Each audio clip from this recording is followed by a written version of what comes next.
bit that Brilliant. sent me and Jenna while we were watching it was when she brings out the two bits to say host of the game, and then out of nowhere she produces two more of the microphone things. Yes, I was like, we literally that's where paused like, it and we were like, it felt like it had just been designed to fail. Yeah, and I don't think it's helped, or it didn't help going into this that like the last show we'd had was Daredevil. To then be like, now we're gonna get this show that we're not sure has actually, if they've just given up with this or what. Like we were really unsure, and it's like, are we gonna have had that high and then be right back to the mess of Disney? The Bear's back. I fucking love this show. It's so good. You want to see John Cena come back? I'd love to see John Cena again because I actually really enjoyed his character. He was good. He was good. And the whole fucking haunting was great.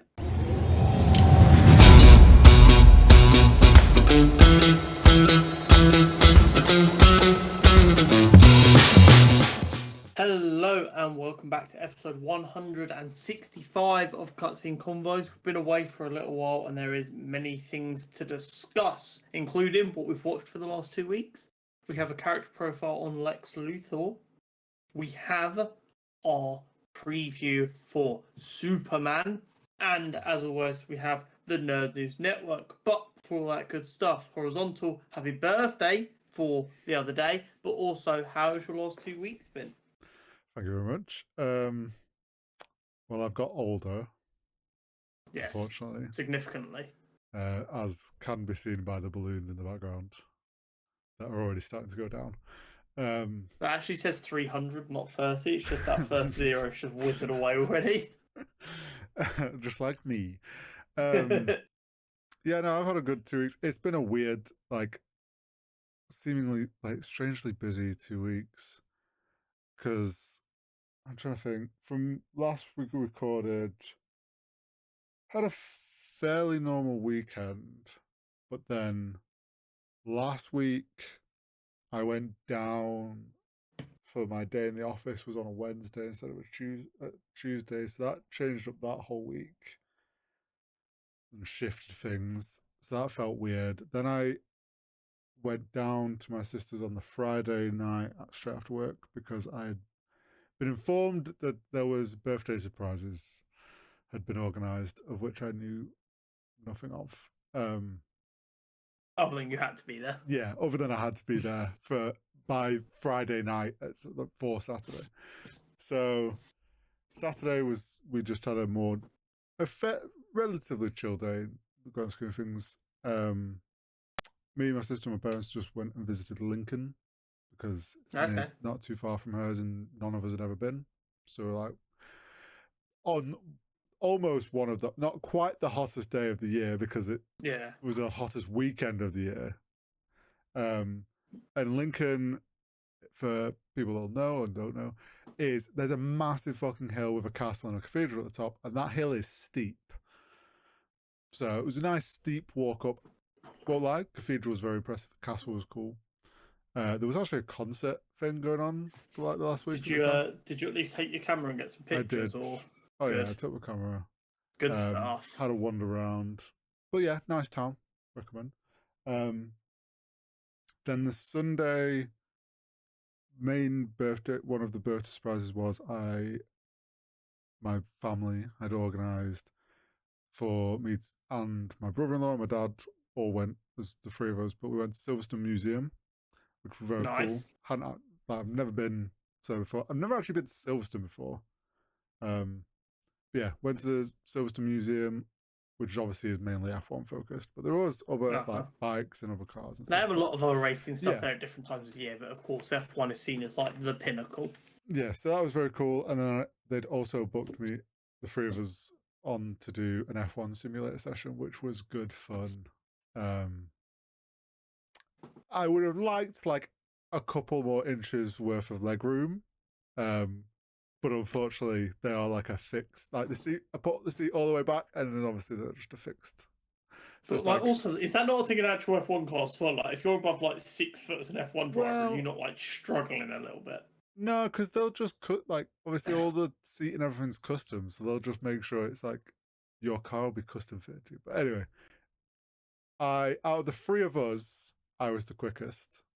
My dad's not massively into doing like stuff like that, but he did it because.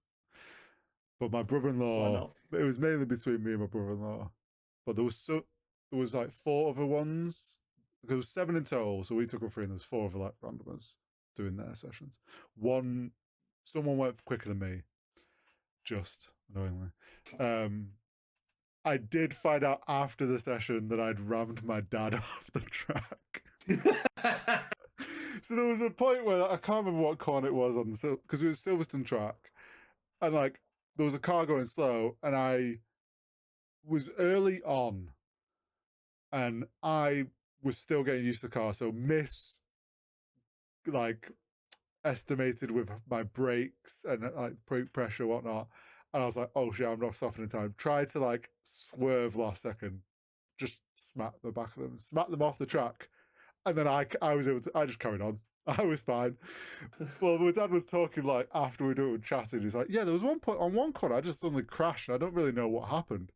And I was like, I did ram someone off. I think that may have been me. But that was good fun. I definitely would do it again. And has unfortunately now made me really want to buy a wheel and pedals for my You have PC. access to money again now. Yeah. Well, maybe next month. Yeah, I don't mean perpetual access to money, Yeah, but but like, yeah.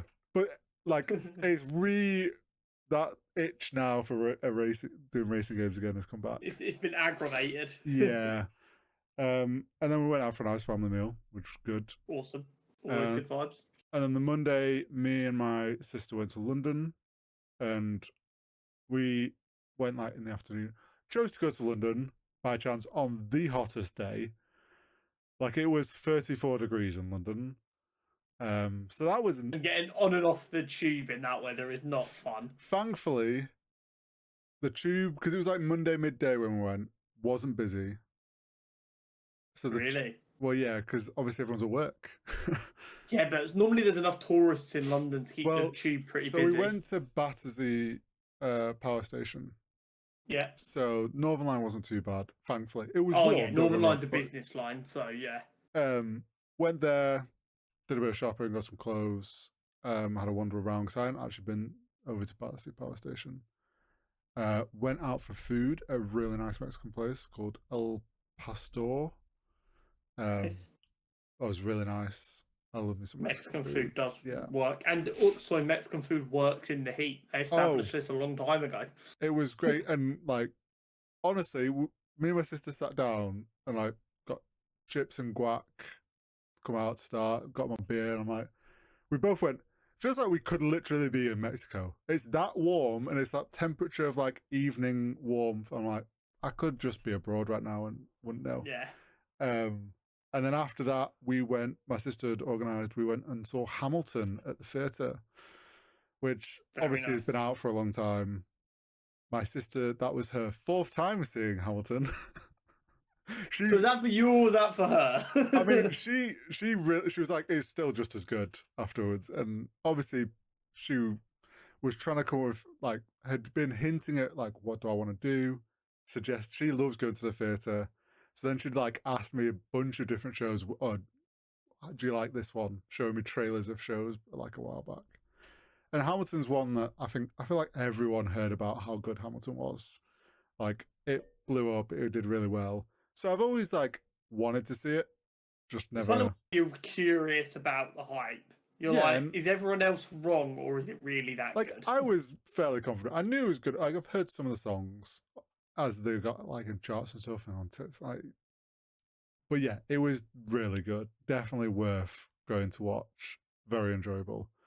And then yeah, got back late and I had to go into work the next day, which then was a weird day at work because it was like our work's new year celebrations because it was like the end of their financial year, start the new one. So it was all like, how's the business done for the last year? What are the plans going forward? Team like group activities ended with a big pub quiz where we're all split into groups, and then the team I'm in, like that smaller team, obviously bosses like they realized like no one's going to be in the mood to do work in the afternoon. So we all went off to the pub for a drink.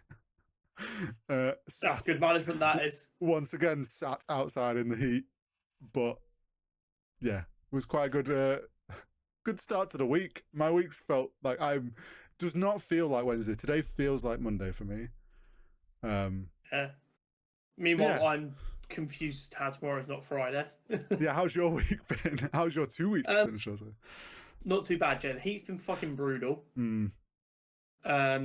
But we've been getting by. As people may remember from last summer, the flat really does get warm in the heat.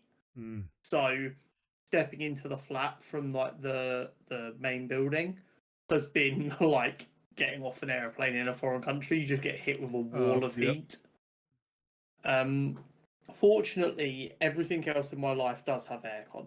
So in my car, I have aircon. In the office, I have aircon. The cinema has aircon. So there are some saving graces. Been to the cinema a lot in the last few weeks. There's so many good films coming out as we've been discussing. Yep. We also had my eldest brother, his wife, and their kids come down this weekend, just gone, because it was my nephew's birthday, and they were also going to see Linkin Park at Wembley. Oh, nice. So they came down on the Friday evening, and they're out on the Saturday, and then we had a family barbecue on the Sunday for his birthday. Great so that weather. Was very nice. Phenomenal weather for it. So that was good. But other than that, I've been pretty chill. Just vibing, playing a lot of Minecraft. It's got me. But yeah, other than that, been big chilling. See, you say playing Minecraft. I've also forgot to mention that I now have a Switch too. You do now have a Switch too? Which I have done one race of Mario Kart on today because it arrived today and I've just had no like work's been because obviously yesterday was a write-off. Monday I wasn't in, like my day's been slammed. So it's like I set it up quickly on my lunch break and got Mario downloading and I've done like one race. Is it everything you hoped it would be so far? I mean, yeah, it's like feels great to have a Nintendo console again. It feels like the Switch feels great because obviously my sister and her husband have a Switch 1. So I know, and I've used Switch 1. It definitely feels better the size of this to hold. I've heard that. Obviously, I have no comparison to what the Switch OLED looks like, and I don't have OLED monitors. So to me, the screen looks great. What I've heard is that the monitor, sorry, not the monitor, the screen in the Switch 2 is better than like a standard IPS screen would be. And the only way you'd be able to tell the difference, and also because it's a bigger screen and a good screen, the Switch base OLED model is better technically, but it doesn't feel as nice to use because it doesn't run as smoothly. And it'll be a little bit smaller. Yeah. So people are already convinced that like when they bring out the Switch 2 OLED, that's going to be like God level. Yeah, that is going to then. We'll see when that comes out how much I'm using this. Yeah, and also what like the demand for second-hand Switches is like, because if there's still like a demand for like a second-hand Switch 2 for like 350 quid, and it's only going to be like 250 quid out of pocket for an OLED, you might be like, yeah, deal. Yeah. Exactly, but at some point I need to pre-order Donkey Kong because that's out this month. And I'm gonna get where you get Nintendo Online, you get the backlog of old school games. Yeah, because there's definitely some in there to play. So absolutely worth having. Yeah, awesome. Well, I'm glad you had a good couple of weeks. Shall we get into what we've been watching for the last couple of weeks? Yes, we should. Boom. Starting off with, ironically, the most recent thing to come out. Yes. The newest episode of Game Changer. Roulette. Yes. Honestly, do you know what's funny? I feel like, was it last week or the week before, not last episode or the episode before, where we'd said we're waiting for, at some point, Game Changers surely has to find a way to turn this on Sam. Yes. And although it was somewhat planned, this episode, clearly, because it was like, it took a bit for the contestants to suddenly click, but I don't think Sam was had quite calculated the level of which this game was going to get turned on him. This is one of my favourite examples of Sam getting burnt by his own hubris. Yes. Like the concept of the big wheel, everyone's a sucker for a big wheel. Yeah, we love it. And they that prop was fucking Brilliant. Perfect. Amazing. And the so good. Arrow thing was, So brilliant. good. We get a long time of laughs and just getting to laugh at the contestant before they actually play the game, because the top tier is rules, so they're adding all these rules on, and it's fun, and it feels a lot like a fever dream, and in like the best way possible. Have you ever played? There's a game or seen people play a game called Moose Master. No. That is like a similar concept of rules get added in, and usually that, I think, if I remember correctly, it's like you'll have like a word or a phrase you have to get your teammates to guess, but then rules get added on, like you can't say ums or are, like, and there's stuff like that happens, and like different rules. So it's similar ideas to that, and that's always very funny, but this was just like, it scaled up. Yeah. And then obviously towards, like, it's quite near the end, there's only like 5 minutes where it's actually truly chaos. And then I forget his name, Jeff or whatever it was, is like, Sam, I have an idea, and I want you to tell me I can do it. Yeah, you got the swap. Yeah, you got the swap. And he's like, I want your badge. And Sam is the king of yes-anding his contestants. He wants them to do what they think is funniest, because he knows that'll make the show the best version it can be. Instantly, it was like, yeah, fuck it. There is no way, even if he thought that might happen, that he predicted the cloning of the clone to get the 2 extra host badges and they all be the host. I think the host swap was definitely 100% like a planned, we will allow this to happen, because when they started the game, he very clearly got out a badge that said host of the game and put it on. And that badge matched all their sort of badge things that they were putting on. So it was very clearly like I'm going to have this here. We are okay with this actually happening, but will they figure out they can do this? And then they did, and he obviously was like, yep, that's fine. And then Sam like fully lent into the rules that he had to play into, and they started like focusing on making it harder for Sam. And then the cloning of like, I don't, that's where I'm like, there's no way. In my head I'm like, that is a classic D&D moment where the DM has gone, lost control. Okay, this is what I've planned for them to do quest-wise, and then a player's just gone, you want us to save the village? What if I burn it down and we go this way instead? And it was just like, well, we've got to roll with this now. But yeah, them turning it fully on Sam. The bit that brilliant. Sent me and Jenna while we were watching it was when she brings out the 2 bits to say host of the game, and then out of nowhere she produces 2 more of the microphone things. Yes, I was like, we literally paused it and we were like, are they just the greatest prop masters ever? How do they have all of these things? This is the thing. I need to see the behind the scenes, because it's like, I want to know if Sam hadn't considered them doing that, but the prop and production had prepared for something like that. Big bucket of them, because Sam loses them constantly. Well, yeah, I also thought there's like a prop microphone. They're probably quite flimsy. They probably have a few, and maybe they just ran and grabbed their spares. Still, it felt so insane. Like, yes, you've fallen into our trap. Yeah. But the commitment from everyone to the bit of following the rules as best they could was amazing. See, it was also so funny, because like the ones they were struggling with in some combinations, I'm like, but that's so easy. Like, there was one point when I can't remember. I think it happened to different people multiple times, but like they'd get you have to end on big energy, and they had the be rude to everyone, like the flip of the polite one. I'm like, you just end everything with a fuck or a fuck Yeah. you, like on Yeah. big energy. Like it's the easiest combination, but then sometimes it was like tripping people up. But It's yeah, so funny the amount of them that end with big energy. It's just going at the end. yeah, just grunting. My Um, favourite one was whenever the alarm went off and they all quickly checked themselves to make sure they didn't yeah, have the rule that they had to kiss the camera yeah. still. Oh, the thing that sent me was why am I forgetting her name in the middle? Anna got is it Anna?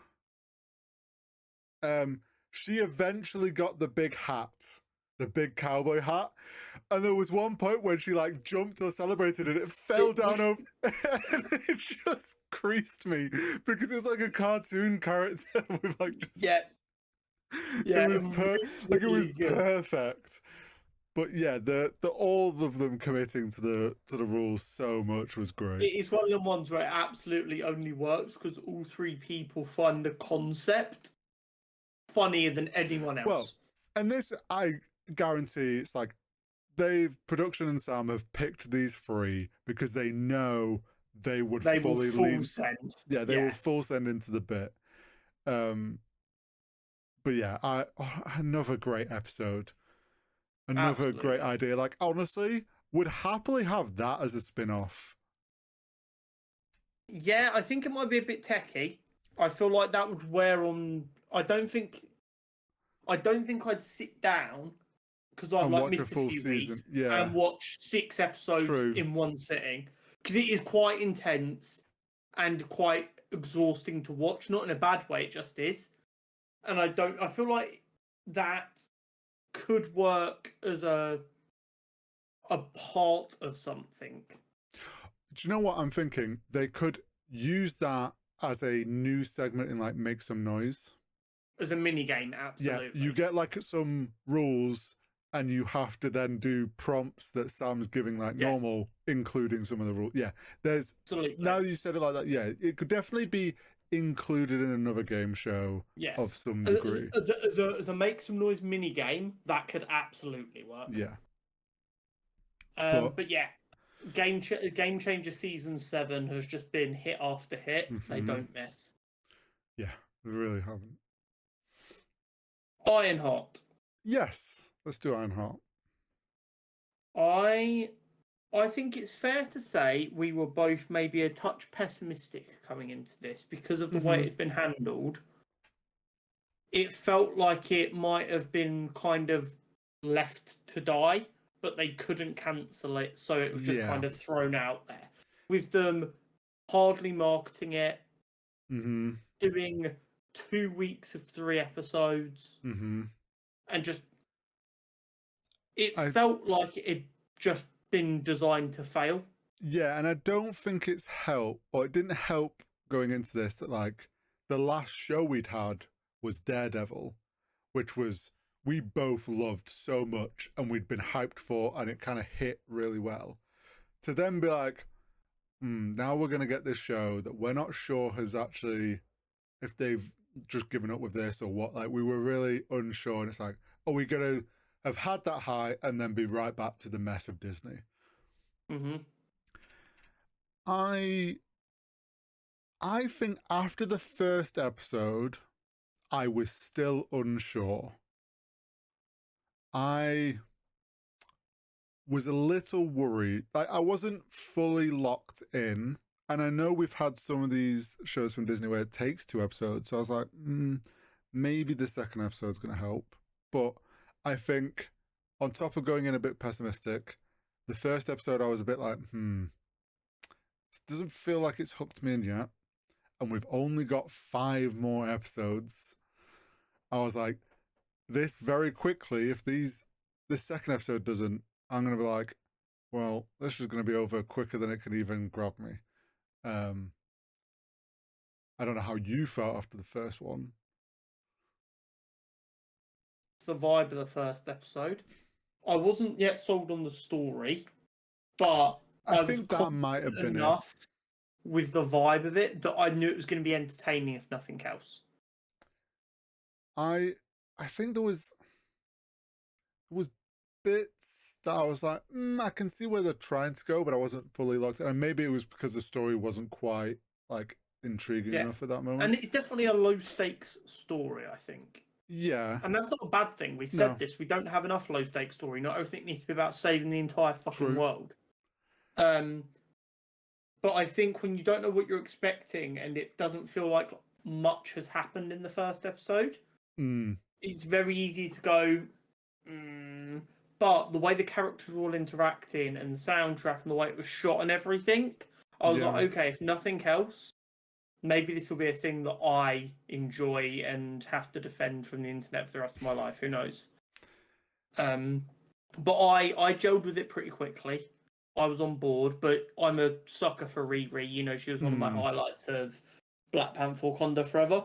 So like, I was actually more worried going into this show that this was going to be a failure because they didn't give it the time it deserved, and then Riri was going to suffer as a character from that. And then I've been like, right, so you had a great actress, great character, and because you guys didn't know what the fuck you were doing over at Disney Plus, you've now put her by the wayside for 10 years.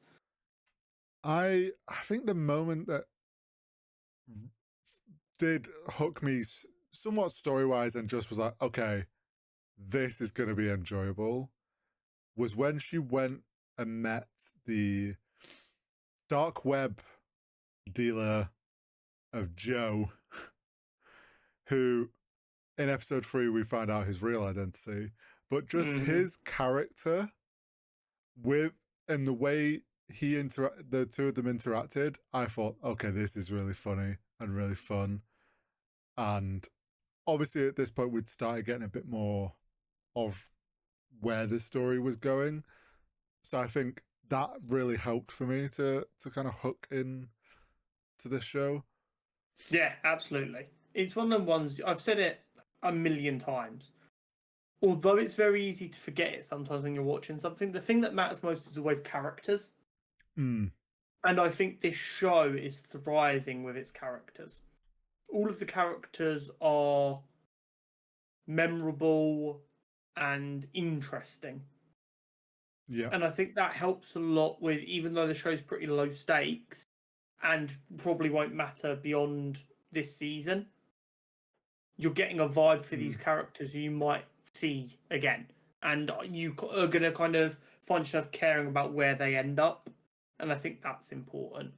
And seeing the relationship between Riri and her alive again, dead best friend AI has been, I think, really interesting. And in a time like we're currently in, I'm finding it a very interesting story.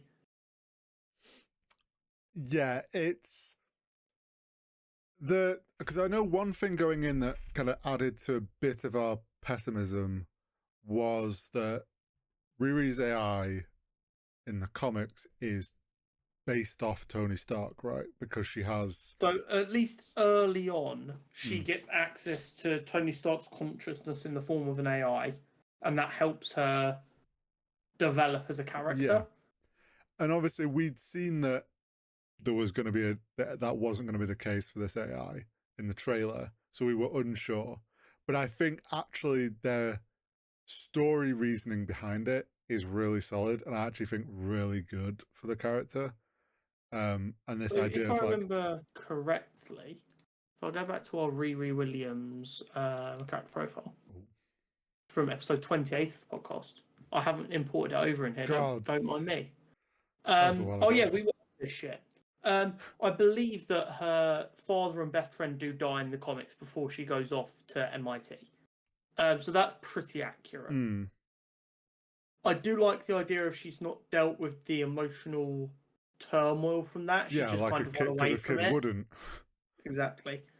And then that accidentally manifesting itself while she's having a brain scan for the AI and that creating a digital replica of her friend as a kind of spin on the idea of facing your demons is really interesting. yeah, I liked how they essentially, because I got the sense of because she was asleep while she's doing this brain scan and dreaming of those moments and obviously having those memory flashbacks, that then manifested itself in what the Yeah. AI built itself around, which, yeah, like you Mhm. say, has forced this character to now kind of face that trauma and Yeah. try and learn to start facing it and dealing with it. But then, like you said, with current times and trends, this story of this show being let's take down the rich tech bros and tech companies that are damaging this city, um, and let's extort them for money is It quite funny. it's proper like old school morally grey villains, right? Like they're doing their Yeah, best to not hurt innocent bystanders. yeah, But if you're rich and making money off shit, they want a piece of the pie and they're going to do what they have to do to get it. And I kind of like it because you're not sitting here going, oh, these fuckers are evil. no. But at the same time, you're like, you're not exactly doing the right thing here, lads. But Well, then I see their target in essentially Elon Musk, and I'm like, yeah, kick him again. well, this is the thing. It's like the group that, so excluding the hood, everyone Mhm. else is sort of in that, like you say, grey area of like, well, yeah, they're breaking the law, but they're just extorting rich billionaires for money. It's like, is that a bad thing, really? Who is the victim But here? then it's like, and they all try not to harm anyone, and they're just doing it to like extort them for some money, make a point, move on. It's the Yeah, hood is the character where he's clearly got some bigger motivation, and he's the one who's willing to cross that line and hurt people when he doesn't get his way, while the others are kind of oblivious to that's what actually happens. So there's like we can kind of be okay with this group, but then like Riri, unsure about the hood and what he's actually up to and not trusting of him. yeah, So it's making for this like you say, weird grey area where we're kind of as a fan viewer, we're like, but they're not doing the worst thing in the world. yeah. It's good writing. I love the Mm.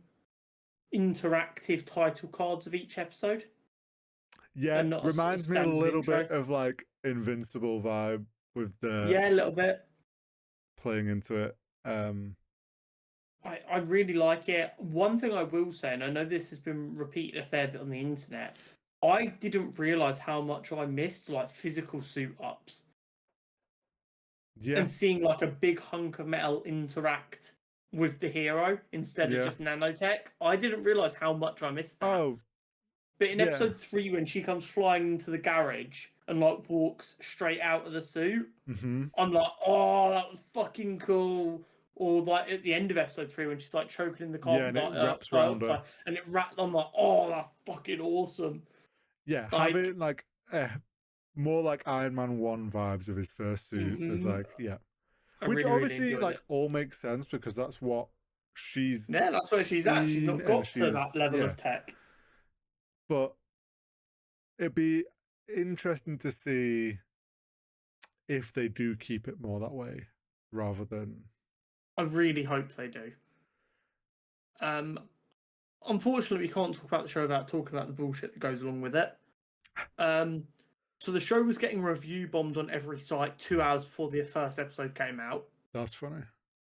Despite that, it still managed to get up to 85% fan score on Rotten Tomatoes. Nice.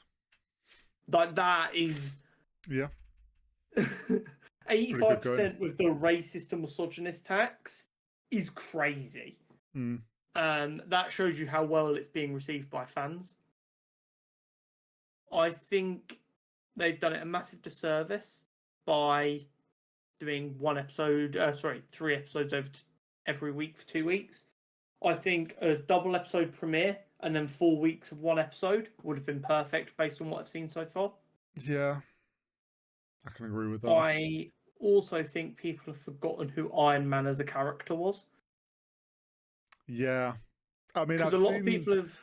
the Yeah, so discourse you've and the seen this. memes of people being like, "Oh, Tony was more than just his money," And then, like, Yeah, so in the first episode, Riri makes a fair point of, do you think Tony Stark would have been Tony Stark without if he wasn't a billionaire? yeah. And then later on, she like hurts some people, and obviously she kills I forget his name, John, or Mm. indirectly. And people are, oh my god, Tony would never kill anyone. Let's get this, and also, oh, and she's a criminal. Tony would never do that. Let's get this all nice and clean, right? Tony Stark would not have been Iron Man if he was not a billionaire. He might have had the skills to get out of the cave without being a billionaire, Mm. but his Mark 1 armor is infinitely worse than her Mark 1 armor. Let's get that fucking clear. Yeah. Secondly, he was a weapons manufacturer, Yeah. and in the first Iron Man film went into this town where he thought they were terrorists. He didn't have good intel. He just assumed they were terrorists and killed a bunch of people. Yeah. Riri has not done anything as bad as Tony. Also, are people forgetting that Tony, maybe not intentionally, but created Ultron, which then killed several people? Yeah. Like, let us remember, as we saw in WandaVision, Mm. the Scarlet Witch exists because of Tony Stark's missiles and her unlocking her probability manipulation abilities by stopping a fucking missile warhead from going off in her living room. Yeah. Like, he was producing weapons for the US government as they mowed down thousands of innocent civilians. Yeah. And was fine He with is it. not a good guy before, but like, yeah, seeing his weapons in the hands of terrorists is what caused him to reform. Yeah. And also, I saw the point that people made have been, obviously people are like, no, Tony's more than like his money. It's like, well, everything that Tony made when he had to be resourceful or scrappy, like in the cave, or like when his suit ran out of power, whatever, and crashed in the snow, and that kid helped him. Riri's done as well. Yes, exactly. She's not saying I'm better than Tony Stark. He's like the only reason he can be Iron Man is because of all the money. She's going, if I had the same resources as him, I'd be able to produce what he can produce as well. Yeah. That's why she's having to haggle with scrap metal dudes and commit crimes to make money to pay for her armor. Tony never had to worry about that. He escaped that cave, he got back home, and he had billions of dollars to spend on research and development to make the armor. I will say it has brought about a meme that had kind of gone quiet for a bit, which is Tony built this in a cave with a bunch of scraps. Which I always enjoyed that meme. Yeah, absolutely. But yeah, which leads into as well, like this black market dealer Joe being Ezekiel's Stain and being the son, and him knowing what his father did, I thought was very cool. I assume the outcome of this is going to be, so cast your mind back to Iron Man 1. Yeah. Tony becomes Iron Man because of Obadiah Stane. Yes. Obadiah sets him up to be killed by the faux Taliban. Yeah. And then as a result of that, he survives, he becomes Iron Man, he swears off weapons manufacturing, and then he takes Obadiah down. Yeah. We're going to get a mirror image of that, is my prediction in these last 3 episodes, where Riri becomes Ironheart because of Ezekiel Stain, but not because he's setting her up for failure, because he believes she can be more than a criminal. Yeah. And we've already seen parts of that in episode 3. Yes. And I think that it's going to end up being this beautiful mirror where Obadiah, by being a piece of shit, brought the best out of Tony. And Ezekiel, by trying so much to not be like his father and be a piece of shit like his father, is going to be a good person and bring the best out of Riri. Yep. And then also, and I think that's a beautiful bit of symmetry with the resources. Yes, I think he's going to provide her the schematic for an arc reactor. Ooh, that's a good point. I hadn't thought of that. Yeah, That's what I thought it was when he turned up at the flat and wanted to show her Oh, something. with blueprints. I Yeah. was like, oh, is he? Because he was giving a shit for not using an arc Yeah. reactor before. I was like, has he got a schematic for an arc reactor? Is that what he's here So for? I think obviously she lost the synthetic skin, Uh-huh. which is probably going to come back and lead to him. Yep. She's going to have to help him out because of her fuck up. And she's going to do something to help resolve that and then also make him owe a one. Yeah. And then his repayment is, I think you could be right there, something like I have this, got hold of the schematics for an arc reactor, we can make it together, like something like that. And then obviously he's maybe like you say, he makes some deal where like, you will do this, but only if you start being the hero you're supposed to be. Absolutely. I think that'd be a really cool way to end this and move off into whatever's next for Riri. Yeah, it is a shame that it's only going to be 6 episodes though, which Yeah, with we how much always fun say. it's been, I'm like, oh, I could do with at least 9. Like we've harped on about this for years now with Disney, but their seasons aren't long enough, and it feels like it's And then when they're just short, they make them even shorter by condensing them into and like drops of episodes. so. Yeah, I have a feeling that next week people are going to be like, "We want more of this. Why did you only give us 6 episodes?" Absolutely. And as always, with 6 episodes, I'm worried they're going to stick the landing. I mean, hopefully, Armor Wars If it's even reemerges still from. happening. They're claiming it's not cancelled, but it's not moved in 12 years. I don't know what's going on. No one does. Here's my guess: they have an idea for it that would lead on from this show, but they were so unsure about how well if this show is going to be received. It's on a shelf of, if Ironheart does X well enough. Like the memes folder, memes if Ironheart wins, Yeah. and memes if it doesn't. It's like, Yeah. and inside it's just Armor Wars is going to be out in 6 months, or Armor Wars has been cancelled. Then it could be something like that. Okay, this is done well. Maybe. People want more of it. We're gonna carry on with this idea of the story. Very possibly. Right, The Bear season 4. The entire Yes. season is already out. We have only collectively got to the 3rd episode. Yes. I'm slow behind. Weird week. For the first time ever, Yeah, no. I am not the one Usually, holding the show. like 12 months ago, well, even less, 6 months ago. 6 months ago, I would have had this binged within like 2 days. Yeah. But oh, how the turns have tabled. Yeah, indeed. But yeah, I'm only up to episode 3. The Bear's back. I fucking love this show. It's so good.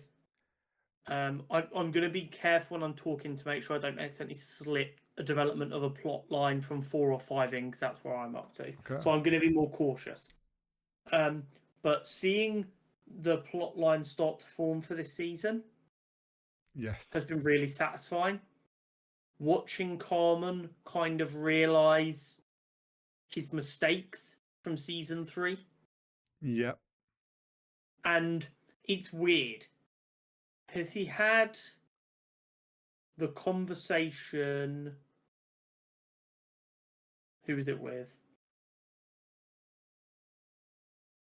Has he had the conversation with Suge on the phone? Yes, where he apologized for not seeing the baby yet. Yeah, and she goes, you don't look like you love it anymore. It's okay if you don't love it anymore. Yeah, you found something you loved, and it's okay to not love that thing anymore. Yes. And that was episode 2? I think that was that was episode 3. Okay. So that I think after the first episode, you see flickers of him realizing he's made little mistakes, but he's still set in his own way so much he doesn't know how to fix it. I think that phone call started to unlock him, and he realized maybe he doesn't love striving for greatness anymore, but he loves being in this kitchen with these people. So What do I need to do to make it so that doesn't disappear in 500 So hours, yeah, 600 hours? it's the he's realizing this season he's been shit. He's fucking up and falling into old ways of old patterns. And it's sort of, he is someone that is essentially going through therapy without a therapist. Like, he is hit that self reflection of, like, okay, I'm fucking up.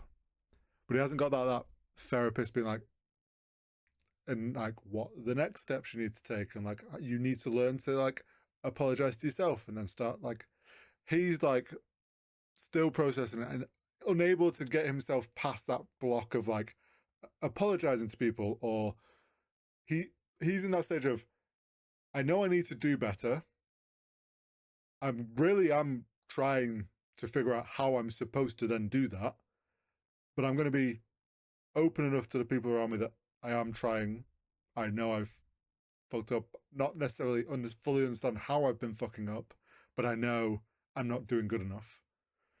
And like, you see it in lots of different things, like you say, are starting to be sprinkled there of storylines of like, he's going to go through this sort of development of finding what his true passion is.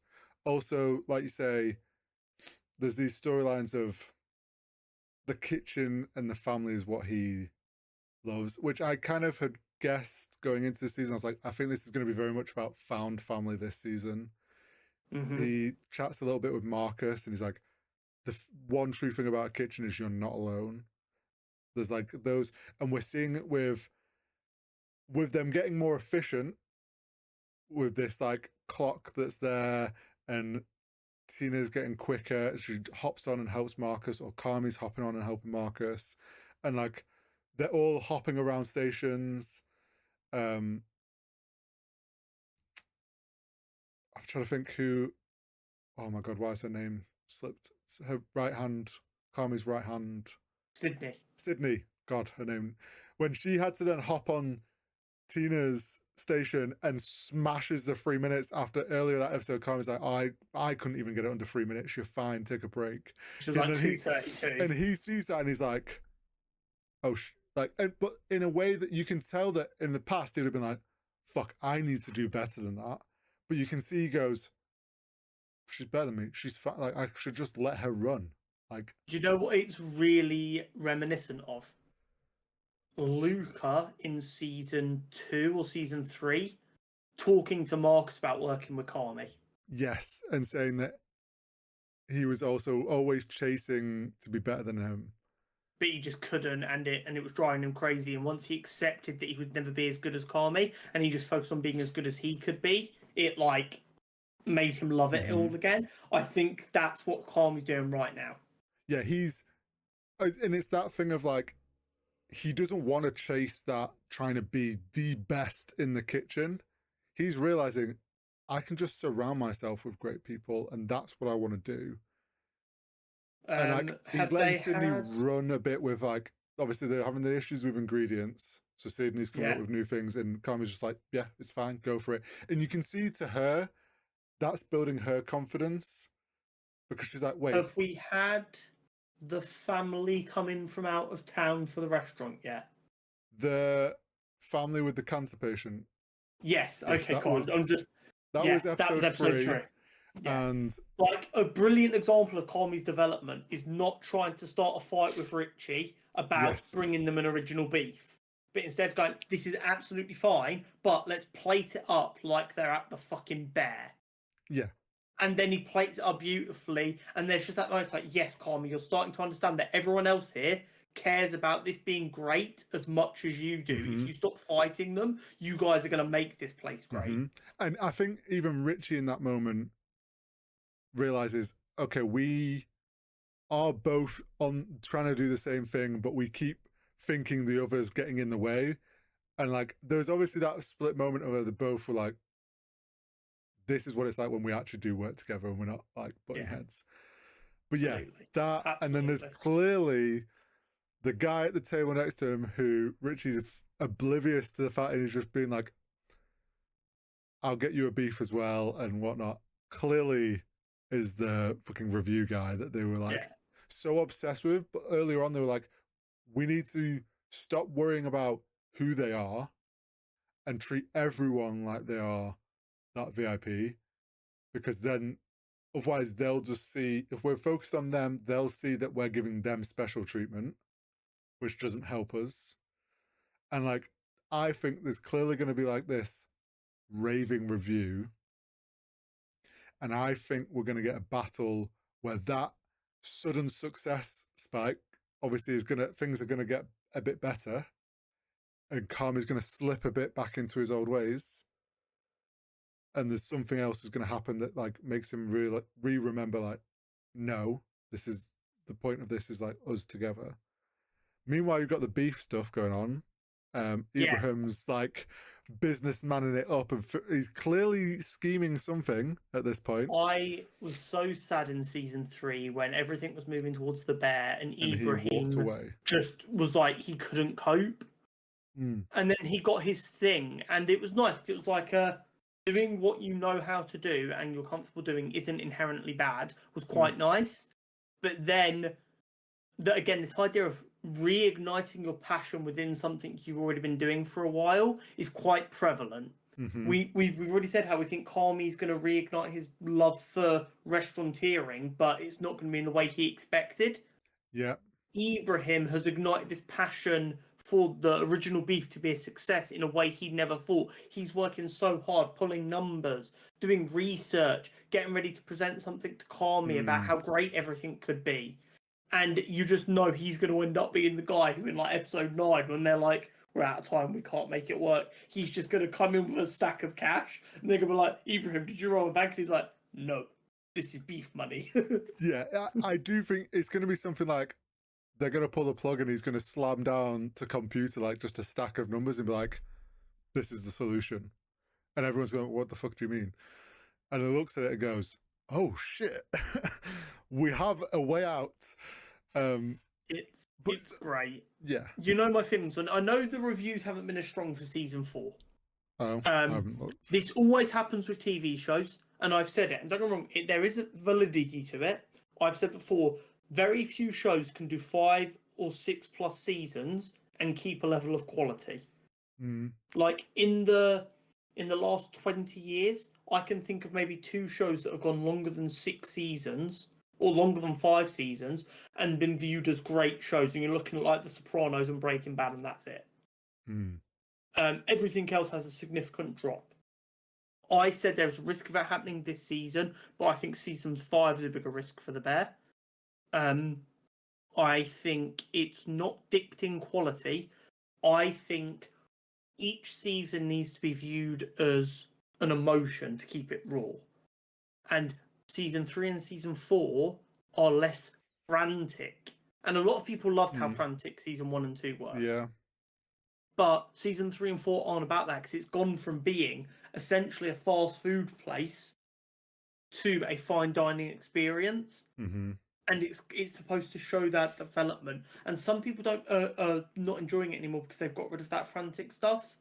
I think they're shutting them off to what it's morphed into, which I think is really introspective and beautiful. No, like it has, the story has developed a way, like you're saying, with the way the restaurant is. Like it is the emotions are changing. Something I'm loving from just the first 3 episodes is, and this was something we loved in Daredevil, but the way they're using colored lighting, like they did it last season with the restaurant and using that blue, and like it was very like color coded. Something I've noticed is they've had a moment where they were showing Richie in more of like a red light more than blue. Kami was like full blue. And then Sydney, when she was doing her little solo late night cooking, had like purple, pink light showing like. But then both of them had like, Richie and Sydney had blends into blue. There's gonna be something where they all 3 of them like blend to like the same bluey purple hue, is how they're shown, what light they're constantly show shown. They're all on the same level. Yes.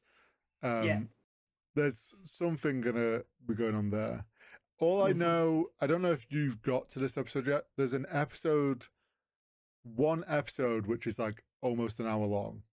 That is episode 7, and I'm very Okay. excited for it. I'm excited, but also my heart is stressed because I Oh, worry yeah. that that is going to be the intense episode of this Yes, season. it absolutely will be. It's going to be. It's 3/4 of the way through the season. It's going to be that one where you think everything's finally going the right way, and then we get like a hard reset, and you're like, "Oh fuck, are they going to bounce back from this in time?" Absolutely. I'm very excited for that. I know the answer already, but do you think we're going to get any more members of the FAC clan this season? Part of me wants to see one of our favorite cameo fact fam. You want to see John Cena come back? I'd love to see John Cena again because I actually really enjoyed his He character. was good. He was good. And He fit in. the whole fucking haunting was great. Yeah. I'd love to see that come back. Like a moment where they're stuck on like one of those special things they do for guests and like they call him up and have him back. I don't know how many more FAQ there are. Maybe There's infinite facts. They're all out there. They live among us. I love Matty Matheson as just a person outside of this show and who he is as chef. I'm so like I love seeing him in this show. He has such great energy. So I mean, more facts is great. I'm not against more facts. I have a prediction, which I don't know if you know this yet, and you don't have to let on if you do. Okay. But in that episode 3 was when Marcus was outside and catches Carmi trying to have a cigarette. And they have their little kind of sort of heart-to-heart moment, like bro-to-bro moment. And Carmi's like, how can I help? And he's just like, I just need more firepower. Yeah. And he's like, leave that with me. I wonder if he's going to call in a favor with our baker boy. Will Poulter, Lucas. Will Poulter. Get him to come even if it's just like, can you come and help us for a bit, like off the books because I can't afford. Like he's like, I can't afford to pay you, but if we make this work, like I'd like to see. You that. know my feelings on Will Poulter Yeah. and Luca as a character. It would absolutely be really cool to see him come in and like, especially with the whole found family vibe they're going for this season. The idea that like an extended member of the family comes in to like get them over the line would be quite cool. Yeah, I like that idea. Shall we get on to the plethora of films I've seen in the last 2 weeks? Yes, you've been working that Cineworld card. Yeah, boy, I'm gonna make them regret inventing an unlimited card. Starting off, we had Elio, the new Pixar film. Elio is about a little boy who does not feel like he belongs on Earth and tries to get abducted and succeeds. Right.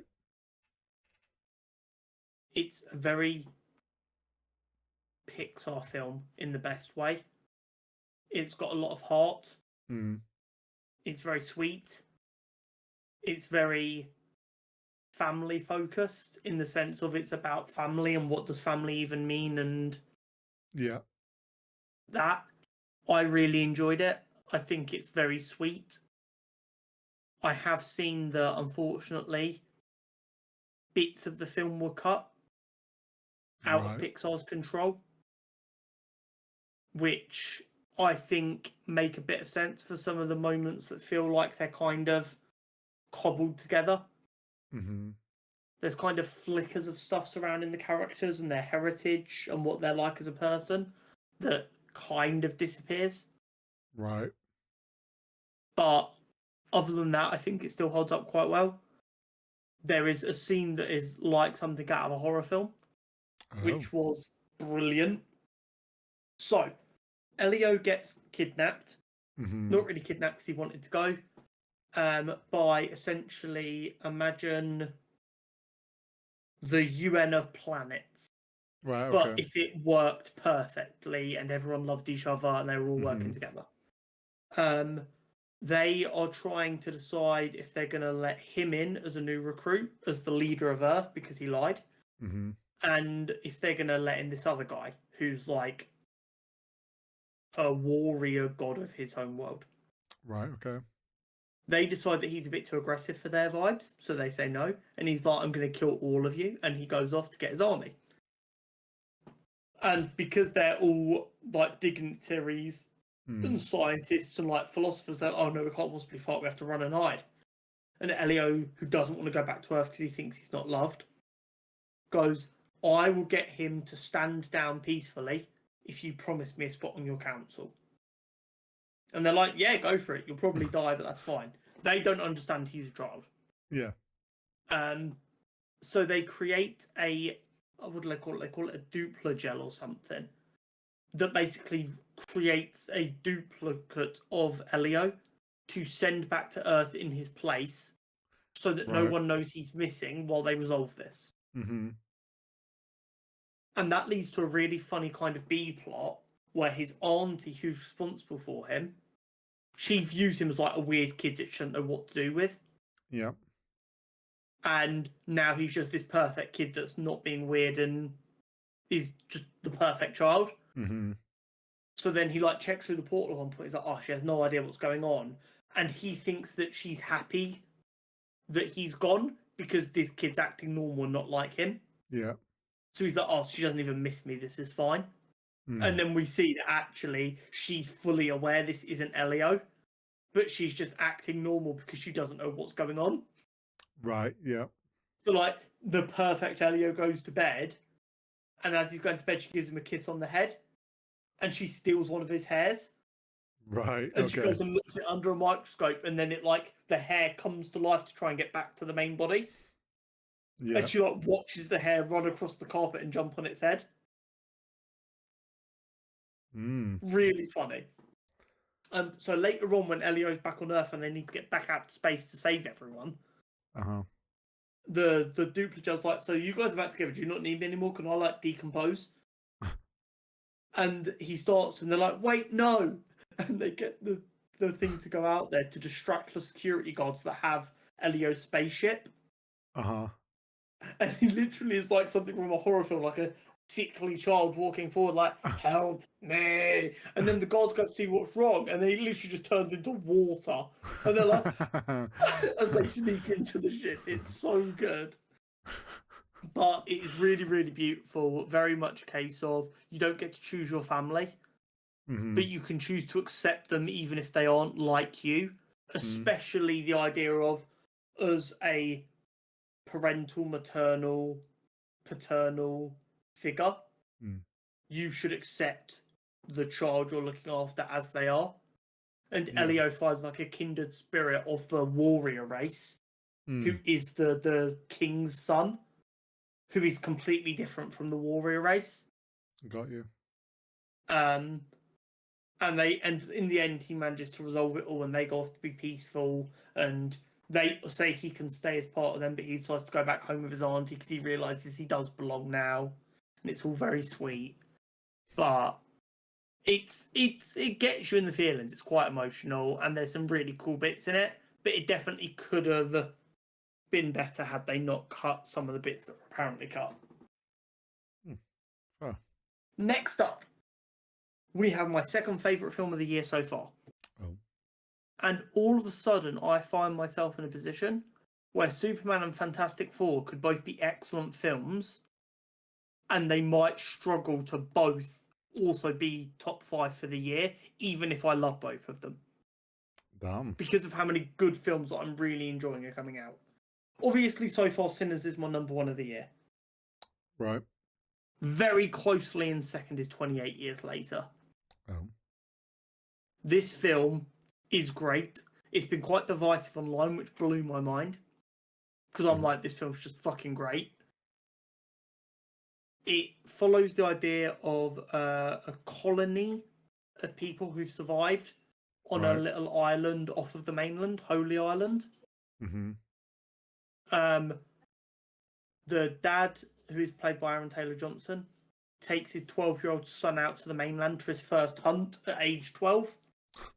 And that is like the first act of the film. Right. Pretty intense, pretty stereotypical survive the apocalypse type things. Quite a lot of bravado. things go a little bit wrong. They get stranded overnight, but they make their way back. And we learn how the world has changed. It's a lot more woody. It's a lot more overgrown. We don't just have the traditional 28-day later fast-moving infected now. Right. We also have some slower slug-like boys who kind of scavenge beetles and stuff. Oh. And then we have the alphas, who are like 8 foot tall and in charge of packs of hordes. Ah. And more intelligent and more dangerous. Mm.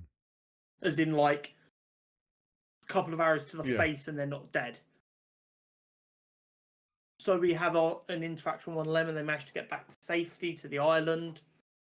And then the main boy, phenomenal actor for a 12-year-old. Like, I'm blown away. He realizes his father's kind of lying about what happened on the island to make it sound more impressive, because he wants to big up how impressive his son is. Mm-hmm. And then he decides to leave his... It's like basically like a party. Imagine like after First Communion, Yeah. you'd have a party. Imagine that, but for your first time going to the mainland and killing a infected. Mm-hmm. But he leaves his party early after seeing his dad golf with another woman. And he goes back home. His mother is horrifically ill. We don't know what with, but she's in and out of lucidness and consciousness. She's a husk of a person. It's almost mirroring the idea of an infected. Yeah.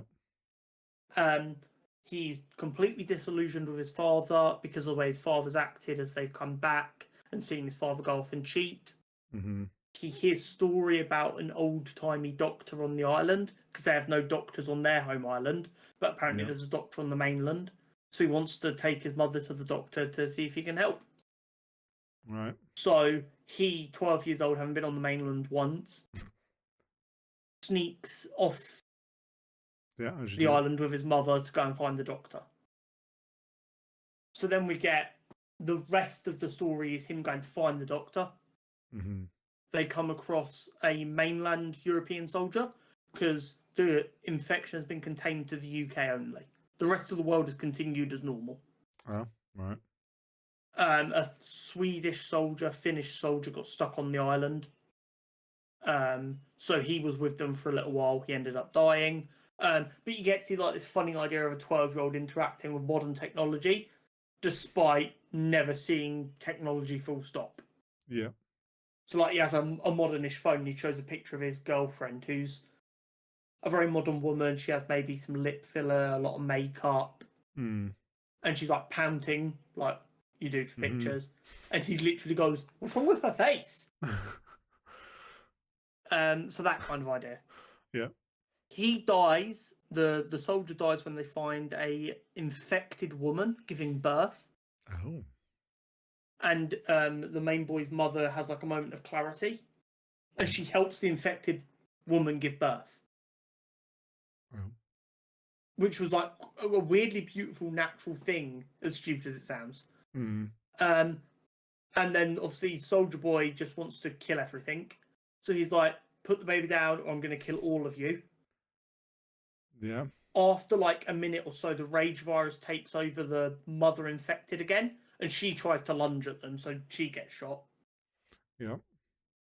Just before he's about to pull the trigger on the boy, the newborn baby, and the boy's mother, a new alpha comes in and literally rips his fucking spine out of his body. Nice. Yeah. The baby does not appear to be infected. And then as they're trying to escape the new alpha, who looks to be the father of the baby, the doctor arrives, sedates the infected alpha, and helps them escape. He's named the infected alpha. He has names for a lot of them. He doesn't kill them. He doesn't hunt them. He avoids them. He survives. He forages. The doctor, as a doctor, just views them as people who are ill, and he can't help. He still views them as people. Got you. And then we go to what we know as the Bone Temple, which is Right. what was used in a lot of the not profiles, posters and stuff. The Right. stack of skulls. Mm-hmm. He cleans off the skull of the soldier who died Mm-hmm. and gives it to the boy and goes, choose a place for him. And basically, although it is a touch cliche, the Doctor's entire thing is, this entire thing I've built here from all the bones of the dead and dead infected, all the bones mixed together because they're all people, Yeah. is literally a monument to remember death. It's memento mori incarnate. Fair. He does a inspection of Isla as best he can. Isla is the mother. Right. Yeah. And he goes, I have no diagnostic equipment, but based on what I can do, I believe your mother has cancer. Yeah. And there's nothing we can do. Yeah. Pretty advanced. Like even if everything was great, we've got this very late, but we have nothing. Yeah. Obviously, little boy Jack has no real knowledge of what that means. Uh-huh. So he's like, okay, so where's the medicine? I'll go find a hospital. I'll go find the medicine. Just tell me what I'm looking for. So then him and the Doctor and Isla kind of explain to him that it's her time. She'd die in a few weeks anyway, but she needs to be able to rest. Mm. So they have a big hug. He then essentially stuns Jack with another one of his like darts. Right. Leads Isla off to peacefully kill her. Mm-hmm. He then cleans off her skull and asks Jack to choose where it goes. Nice. And then Jack climbs the entire tower and puts it at the very top. A beautiful story about accepting death, and Yeah. no matter how much you want to do for your loved ones, sometimes there is nothing you can do. Genuinely beautiful. Jodie Comer's Isla is amazing. The actor who plays the young boy is phenomenal. Great film. Not what I was expecting in slights, but phenomenal. Mm-hmm. Then the last bit's where it gets crazy. At the time, I wasn't sold on it. As I've simmered with it, I love it. Oh. Jack takes the baby back to Holy Island and leaves it on the doorstep and runs away. Oh. Back to the mainland. He leaves a note for his dad going, this is a baby. She's uninfected. Her name is Isla. Please look after her. I'm not coming back yet. Okay. So he goes off exploring. And then right at the end, he is being chased by some infected. He handles the first two pretty easily, but then there's a lot more of them coming. And then a bunch of people wearing very bright, colourful tracksuits appear, called the Jimmies, and they ask if they can take over and handle this. If they can fix it. Yeah, you're on the right track. They drop down, they kill the fuck out of all of the zombies, and they ask Jack if he'd like to run with them. You are completely right. The entire outfit is inspired by Jimmy Savile. And there's a beauty in the writing here. Because this all went wrong in 2002. Right. Jimmy Savile was still incredibly popular in 2002. Yeah. And all of these characters we saw at the very beginning of the film as children when it happened. Mm-hmm. So they were children when it happened and they survived all this time. Mm. They have never left their childhood. They're stunted in their childhood. And and it's genius writing, it really is. So they have latched onto the Jimmy Savile imagery because he was the ultimate good guy to them in the 2000s. Yeah. Us as the viewer know that man was pure evil. Well, and also in that timeline, no one knew. Yeah, no one ever knows exactly. Yeah. But we know that man is pure evil. So instantly we get this benefit of knowing that they don't think there's anything wrong, but also knowing that we are looking at evil incarnate. Yeah. And it was something at the time that I was like, it's really weird because it like the shooting style changed a lot. It was a lot more cutting, like actiony, Right. and they're bright and colourful when everything's been quite like woody tones. Mm-hmm. So they stick out like a sore thumb, and you're like, what the fuck? Why have I got Jimmy Savile Power Ranger ninjas on my screen all of a sudden? But the more I sat with it, the more I enjoyed it. And then I heard Alex Garland and Danny Boyle talking about it. And they're like, 28 years later is all about kind of love in a weird way, and how, yeah, the infected are dangerous, but they're not inherently evil. Mm. And there's more love in the world than anything else. And they were like, but we had to reintroduce evil at the end of this film for the next film. And as a British audience, there is no easier way to reintroduce evil, while also signifying everything they need to signify. Of people who are stunted in the 2000s, they've never developed, never improved, and you can clearly design them as someone so evil and it makes sense. Mm-hmm. Like, instantly, me and Jenna see a 12-year-old boy and a bunch of people dressed like Jimmy Savile, our hearts fucking drop. Like, that's genuinely terrifying. You're like, oh, fuck. And I don't think you can actually as easily accomplish that any other way.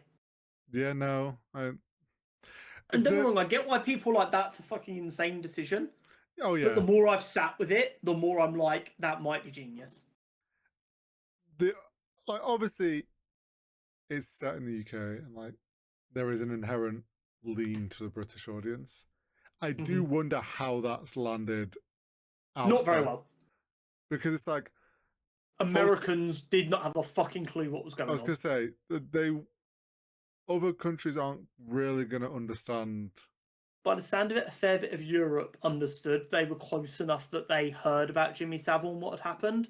So I think they were, like, I'm sure there were some countries that weren't as aware, but it landed better in Europe. But in America, they did not have a clue.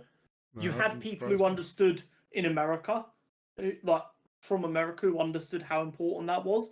Being like, imagine if like Bill Cosby just appeared. And they were like, oh, okay. It's like, now imagine that, but like 10 million times worse. Interesting choice, though, for sure. Definitely an interesting choice. I'm very excited for the next one in this new trilogy, which is 28 years later, The Bone Temple, which comes out in January, I believe.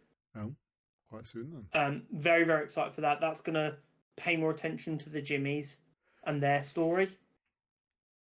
Right. Very curious about that. You're laughing, they are actually called the Jimmies. I know, it's just, that as a sentence is just funny to hear. And then finally, we have F1, the Formula One film. I'm not going to say too much because I know you're planning to see it and I don't want to spoil anything. I'll keep it nice and brief. Overall, it is a generic sports movie. That is not a bad thing or a good thing. That is just a thing. What I will say is it gets bonus points for how exhilarating the action is and how well shot the film is. It's a very pretty film. They do get some massive drawbacks for decisions that were made creatively about characters. Right. We'll talk about that in more depth once you've seen the film. But I think there was a bit of a, we want this person to exist because it's important, and then all of a sudden they changed their mind and reduced them to a very simplistic and offensive role. We'll wait till I've watched it, but I think I know what that might be about. You probably do. My criticisms are simple. It was a run-of-the-mill sports film. At no point did it even remotely make me second-guess myself. I identified the antagonist, the secret hero, the plot points instantly. There was nothing it could do to surprise me. It was. Don't get me wrong, it wasn't bad. I'm not saying it's a bad film. It's definitely worth a watch, but it's not genre-defining. It's nothing immaculate.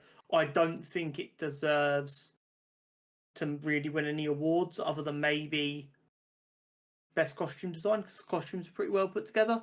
Like, that might be the kind of thing it's going for. Maybe it has a chance at score, but Sinners and 28 Years Later are also coming out this year, and their scores were phenomenal. Mm. And we've also got Superman and Fantastic Four, which probably going to have brilliant scores. Yeah. So it's one of them ones that is a good film. It's going to make a lot of money, but it's not something that if you don't enjoy sports films, I'll be like, you have to make sure you see that. Yeah. I mean, from what I've heard, which this isn't a surprise to me, but although it was very much pitched at like every fucking F1 race and clearly pitched to the F1 viewers, there is some things that have rubbed the F1 fans the wrong way, which from what I've heard, some of the bits I'm like, well, yeah, it's a film, what did you expect? Like, it wasn't. But it does sound like there is some things which they've kind of just ignored about F1 that Yeah, absolutely. I'm like, you kind of can't do that for an F1 film. But it's tricky, right? If you see a film made about anything you know a lot about, it's gonna piss you off to an extent anyway. well, yeah. Like, let's be honest.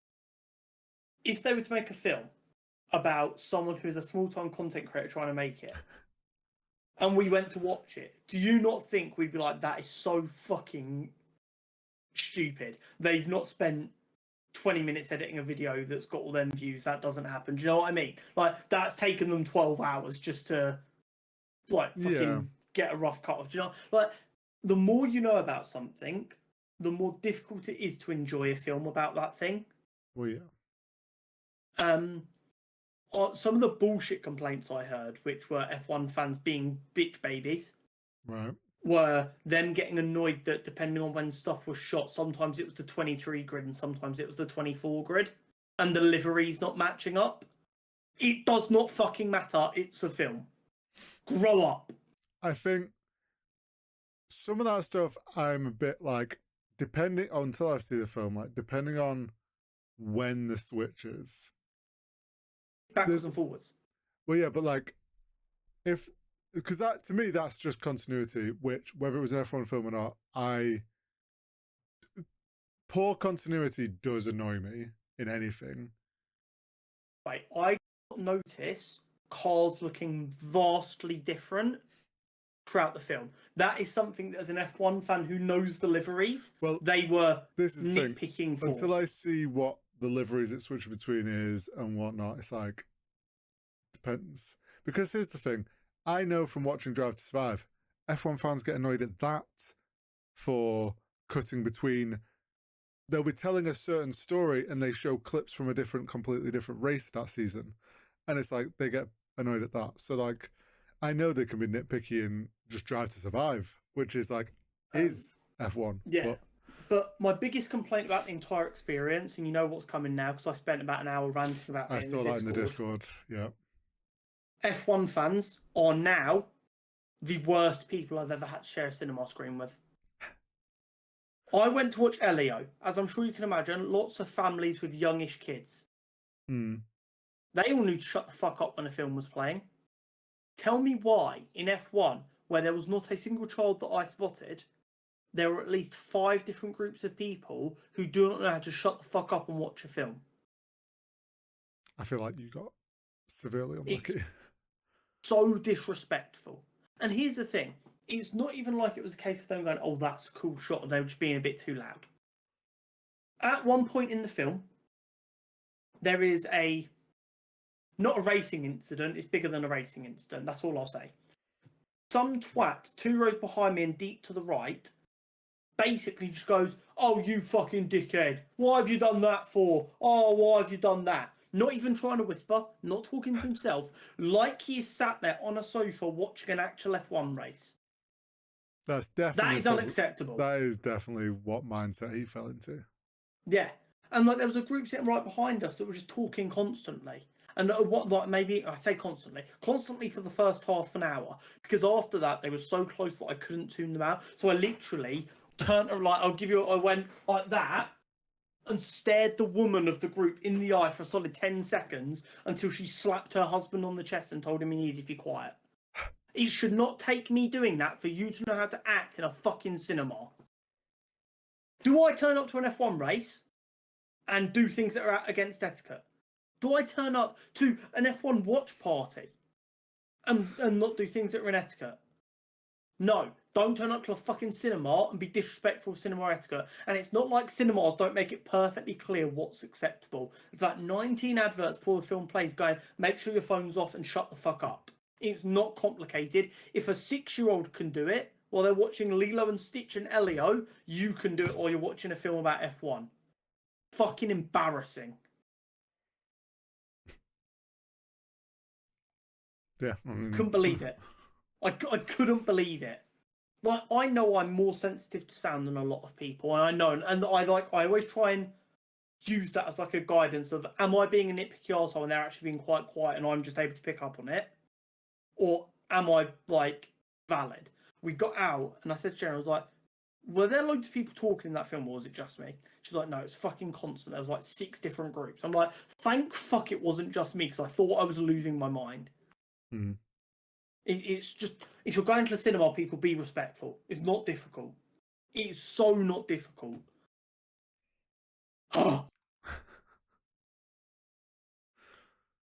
Closest I've ever been to going and getting a like attendee and like just pointing at people and going, them, get them fucking gone. I don't want to be that dickhead. I know the manager pretty well at my local cinema, and he was working that night. I would have gotten fucking kicked out if I'd gone to see him. Ridiculous. Stop ruining other people's experiences, for the love of God. Our character profile this week is on Lex Luthor. Talking of ruining other people's experiences. Yeah. Right, let's get straight into this bad boy. I've gone for a slightly different style of character profile this week. I don't know if it will come across the same. We'll see. Okay. Alexander Lex Luthor is the iconic antithesis and enemy of Superman. Born into a poor home with few resources and an abusive father, Lex always desired more. This desire for more, along with the abuse he received, led to him being incredibly driven, but also incredibly antisocial.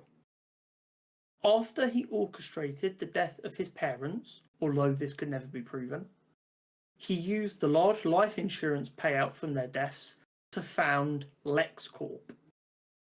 As the head of LexCorp, he led them to great success and turned them into a huge multinational conglomerate. And he based their headquarters in Metropolis. He felt like he owned the entire city, but he didn't, not quite yet.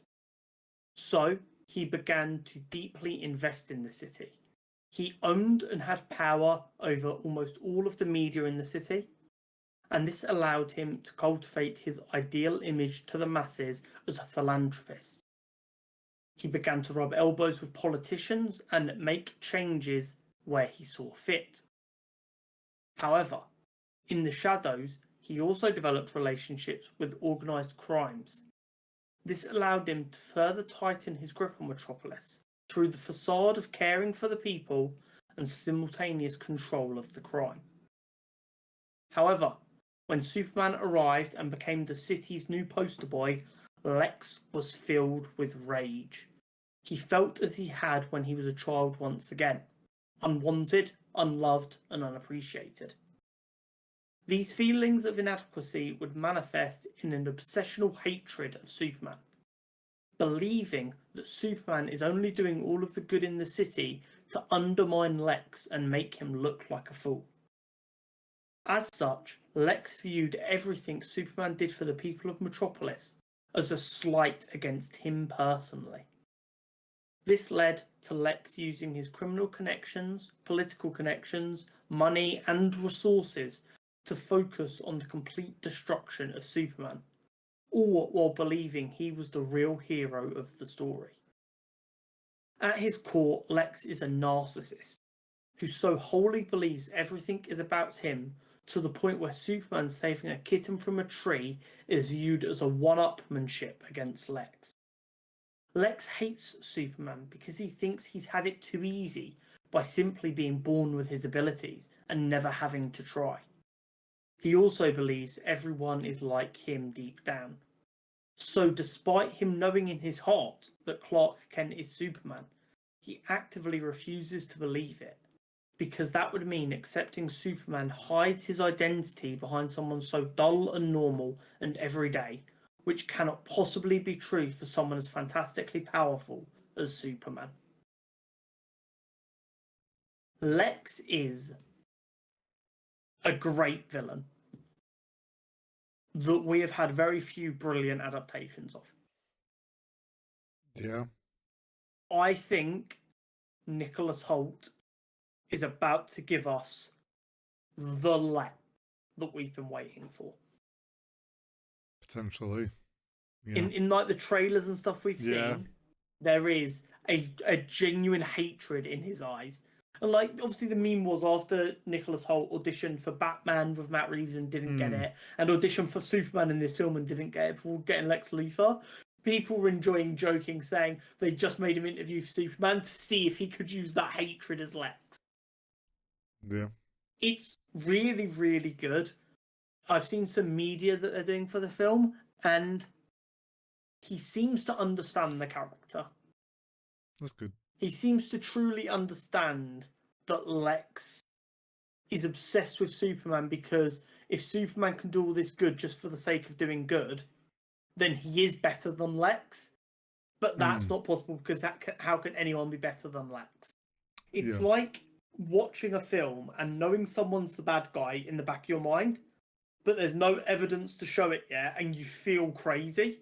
That's how Lex feels about Superman. He's watching Superman fool the entire world as far as he's concerned. And he's like, no, with all that power, I know you're just as bad as me, really. And I think we could be on for an all-timer here. There is high potential. Speaking of which, Superman preview. Yes. We are, at the time of recording, 9 days away from Superman. A week Friday.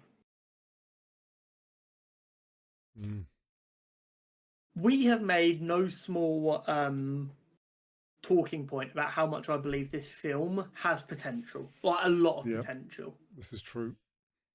I know you've been not pessimistic. You've been more reserved, waiting to see more. I was adamant from the word go. You've been waiting to see things like a normal, rational person.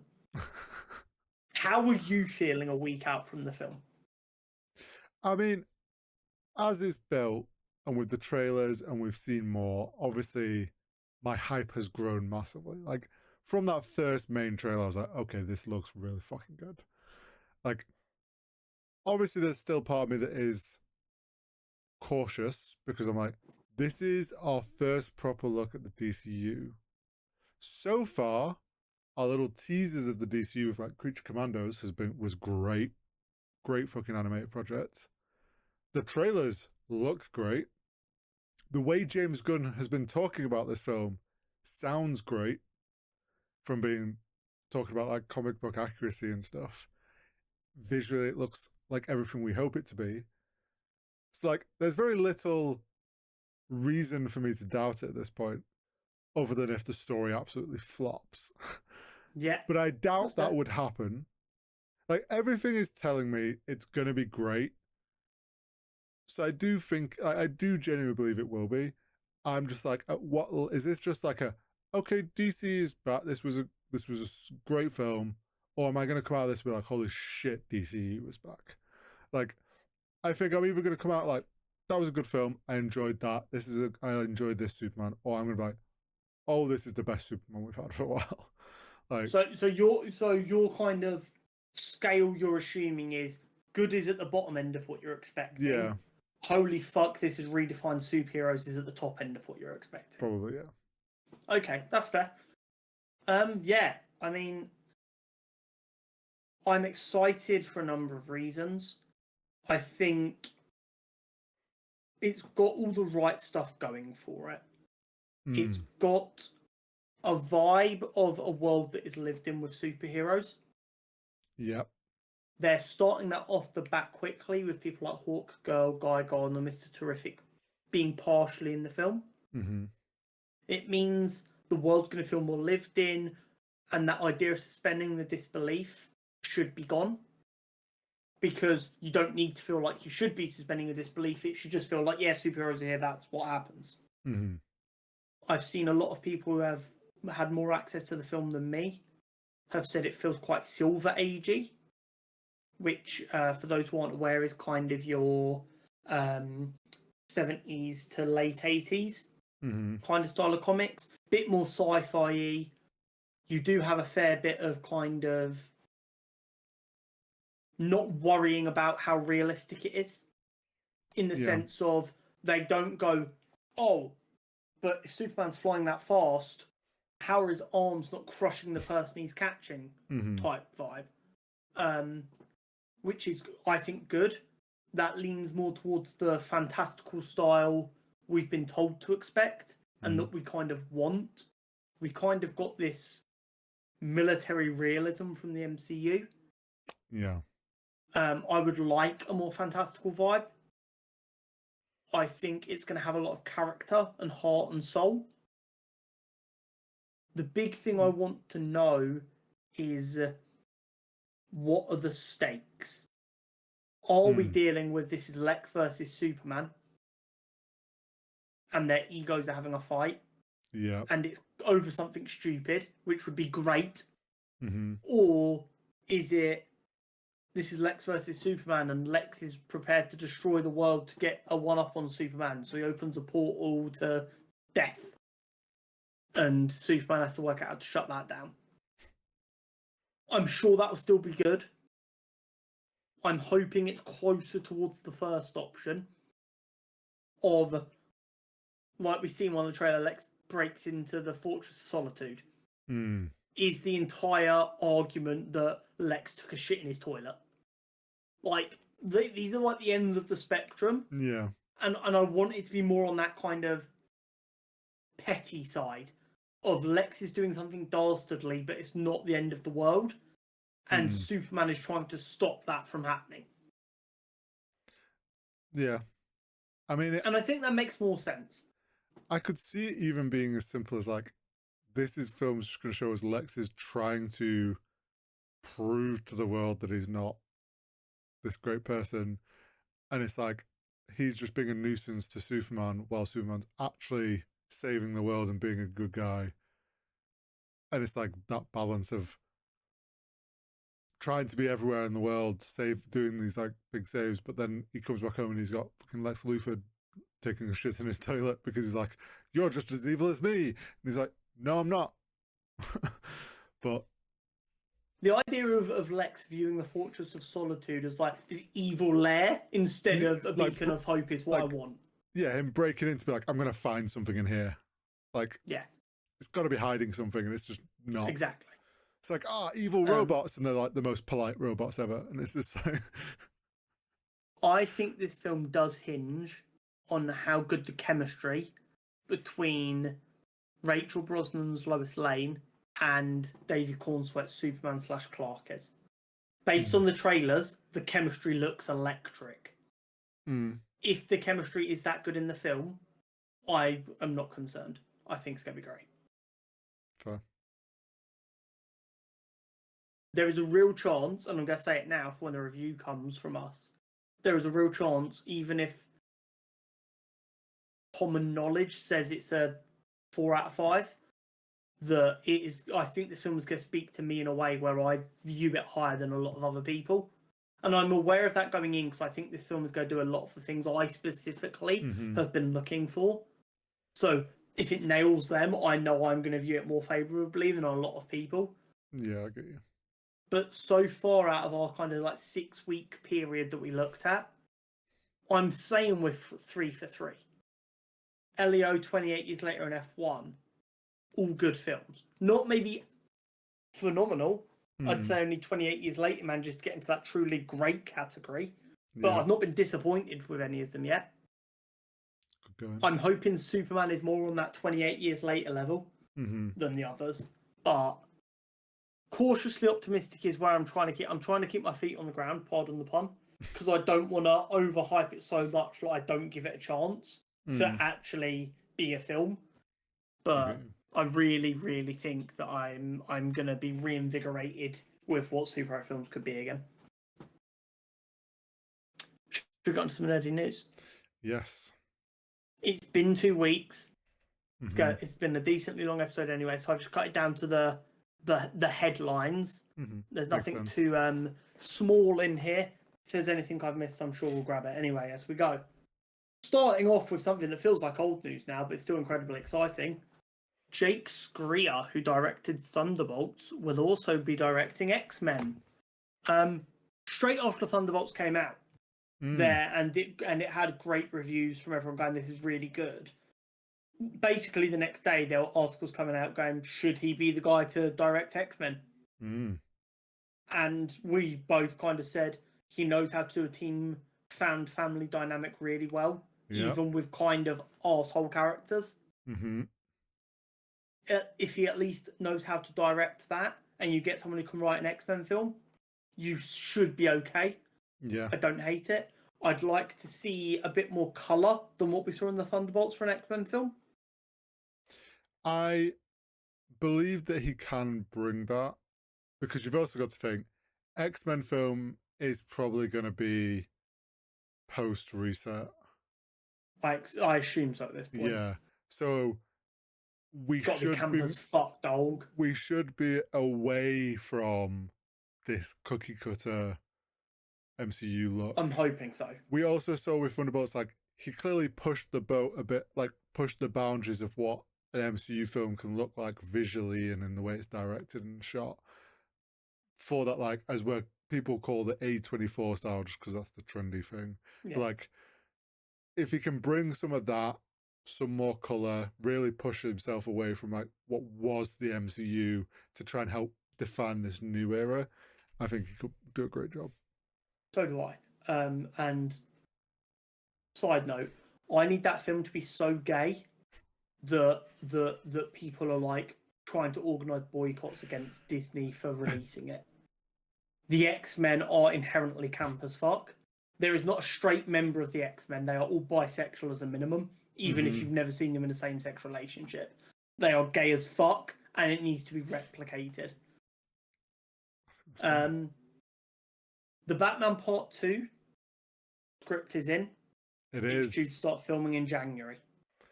Like a week after James Gunn was like, just leave the man be. I'm not pestering him, and it's like James Gunn was really like, Matt knows what the fuck he's doing. Did you see the first one? It was fucking great. So let Matt fucking write the film. Fuck's sake. Do you reckon Matt saw that interview and he's like, if only he knew, as he's finishing like writing the last page, he's like, well, James, you're about to find out.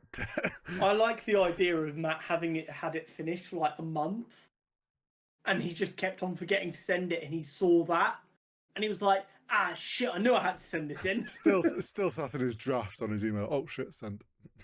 Oh, I thought I hit send on that. God, I'm so sorry, James.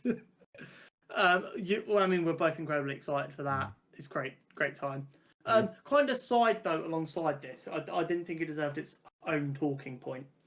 Can't remember who it was. A outlet did a ranking of the top 50 films of different genres for the last 20 years or something, and they had The Dark Knight as the best comic book film. A lot of people kind of went, motherfucker, it's not even the best Batman film. No. I am a big Chris Nolan lover. Interesting choice. Chris Nolan's Batman films, I think, are his 3 worst films. I don't think that's that bad at heart of a take. Yeah. And I think if it wasn't for when them films came out, he would have got torn to pieces for them.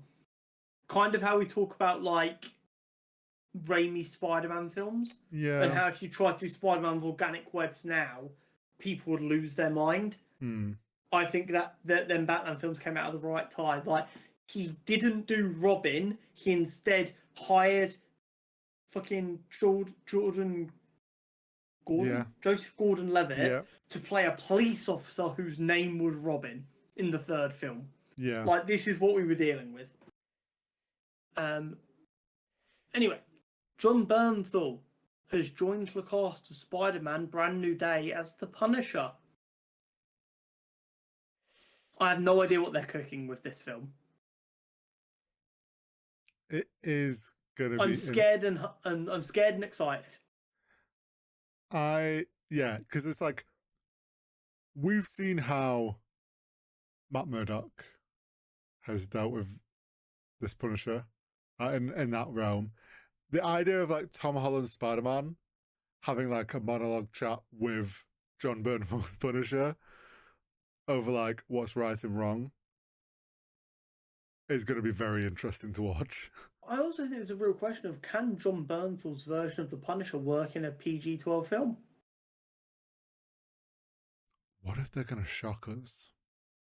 I would be amazed if Sony agree to make a Spider-Man film with 15 as like a main release, not even like a Spider-Man noir type thing. I'd be genuinely amazed. Hey, Sony would earn a lot of goodwill from me if they had the balls to agree to that. You never know. I will genuinely be shocked. I don't think Sony would ever allow that. Now, this is something that you probably didn't expect to see on the news, but I am so ready.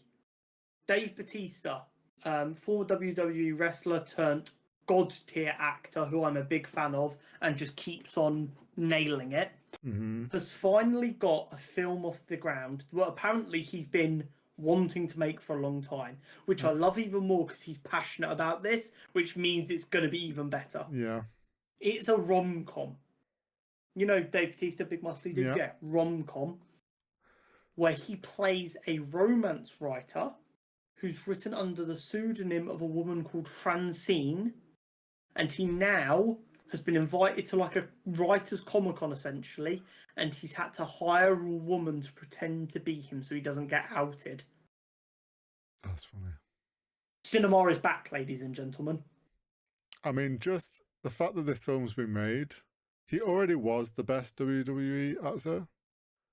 This just puts him leagues ahead. Just put it in perspective.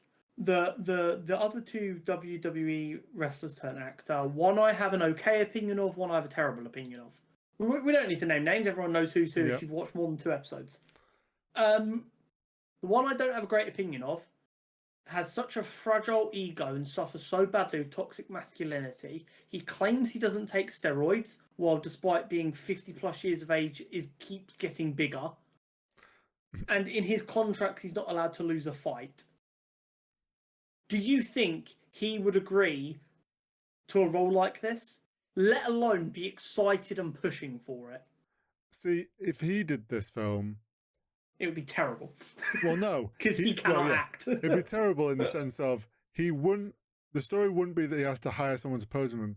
His character then would be welcomed with open arms as this like amazing writer. Like, for anyone who's worried about maybe Dave Bautista being on the wrong side of history with how this might come across, Dave Bautista was very good friends with professional boxer Manny Pacquiao. Like, I'm talking like a friendship of like 10 plus years. Yeah. When he found out that Manny Pacquiao was donating large sums of money to a homophobic charity in the Philippines, he cut him off and never spoke to him again. Dave Bautista don't play. No. If he's excited about this film and I know how good an actor he is, I'm excited about this film. I'm sold. I'm there. My ticket's already bought. I'm there. And then just when I thought good news couldn't get any better. Denis Villeneuve of Dune fame, of Blade Runner 2047 fame, of might be on the most hot streak of any director on planet Earth right now, has been announced as the next director of James Bond. He has agreed to a 1-film deal, but if the film goes well, he may do a second. My only concern is he doesn't have Final Cut. Oh. And that scares me a bit. Hmm. But bearing in mind my excitement for anything James Bond film related was at an all-time low. Yeah. This has got me back in a, okay, we'll wait and see what happens situation. This is the best thing they could have done right now, other than maybe Edgar Wright, who I would like to point out was also in like the last 3 directors they were talking to. Well. So, if nothing else, Amazon know that they had to earn my ticket back. However, I will say it right now. If they cast Henry Cavill, if they cast Tom Holland, not that I dislike Tom Holland, he just shouldn't be James Bond, or if they cast anyone who's not British, they will lose my ticket again. Right now, my favourite fan casting I've seen, I forget his fucking names. You know, Skins just created the best actors of our generation. Dev Patel is a name I'm seeing thrown about for James Bond right now that I fuck with heavy. That's someone I can get. Oh, and he behind. did Monkey Man, which was well received. Yeah, he was executive producer on that. He did all of the hard work in getting that film made. That was him. I am all in. Yeah, like, of all the fan castings I've seen, Dev Patel is the only one so far that I'm like, yes, that I can get behind. Now, obviously, Dev Patel will need to be prepared for a bunch of absolute fucking weapons being angry because he's James Bond and he's not white. I, however, say, fuck that. Dev Patel is a great actor, and I can buy him being a suave motherfucker in a suit. Yeah. Yes. So, all in all, we are back on board with James Bond for now, but you have a very tight leash, Mr. Bezos. Jurassic World Rebirth. First Jurassic film I've been excited for in a while has unfortunately debuted with a pretty low score on Rotten Tomato, currently sitting at I think 56 or 58%. Now, as we know, critic scores do not mean anything or don't mean everything. No. I still think I'm going to be able to have a good time, but I may come out and kind of similar to F1 be like, it was fun, but it wasn't groundbreaking. Yeah. Which is all I want it to be in reality. I want to have fun. Yeah. Speaking of F1, apparently there is already a F1 sequel that is getting some heat. I'm not surprised. It's made a fuck ton of money already. It's going to keep making money. And what I discovered was it cost 200 million to make. Yeah? Which would mean you need to make like 500 million at the box office to break even once you've done all your marketing. The geniuses at Apple TV or Apple Studios, and they are geniuses for this, they sold actual advertising for the fake team in the film. So all the advertisements for everything the team does, so like on the car and on the shirt and everything else, they sold that as legit advertisements. And they made somewhere between 40 and 50 million from that. Well, yeah, because it also so if they know they can do that again. Well, because also the smart thing with that, which is probably why they made so much money off, is it that was all seen at actual F1 races throughout the season when they were there filming and stuff. So like, yeah, and also F1, I think paid a bit of the money for this as well because they've definitely backed it in some. So degree. If F1 go, yeah, we've seen a benefit from this, and it made a fuck ton of money, then everyone involved's going to go, let's run it back. Yeah, it doesn't surprise me. I'm going to let you take the lead on this one because people know a lot of my feelings. We finally got the Running Man trailer for Edgar Wright and Glenn Powell's team-up film with the remake of the 1980s classic Running Man. I have been very vocal about my excitement for this film. How did you find the trailer? I mean, it looks fun. Looks good.